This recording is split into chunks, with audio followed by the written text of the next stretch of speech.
वरळीमधल्या hit and run प्रकरणामधली बातमी आहे। वरळीमध्ये hit and run प्रकरण घडलं, त्याचं आता रिक्रिएशन मुंबई पोलिसांकडून करण्यात आलंय। काल मध्यरात्री मिहिर शहा, चालक राज ऋषी यांना घटनास्थळी नेत या संदर्भातलं नाट्य रूपांतर करण्यात आलंय। वरळी हिट अँड रन प्रकरणामध्ये मुंबई पोलिसांकडून हे पुढचं पाऊल आता उचलण्यात आलेलं आहे। आरोपी मिहिर आणि राज ऋषी यांना समोरासमोर बसून देखील त्यांची चौकशी करण्यात आली। दोन्ही आरोपींनी गुन्हा कबूल केल्याची माहिती आहे। आपल्याकडून मोठी चूक झाल्याचं मिहिरनं आता कबूल केलंय, स्पष्ट केलंय।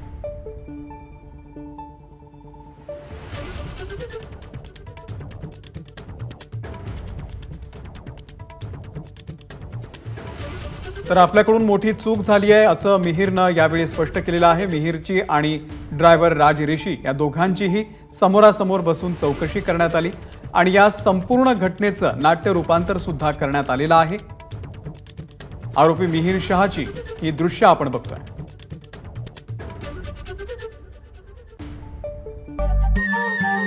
नमस्कार। मनसुद्धा तुझं ही वेगळ्याच प्रकारची मालिका तुम्हा सगळ्यांना खूप आवडली होती। याचा दुसरा सीझन कधी येणार अशी विचारणा झाली। प्रतीक्षा संपली आहे मित्रांनो, येतोय मनसुद्धा तुझाचा दुसरा सीझन। होई मनसुद्धा तुझं।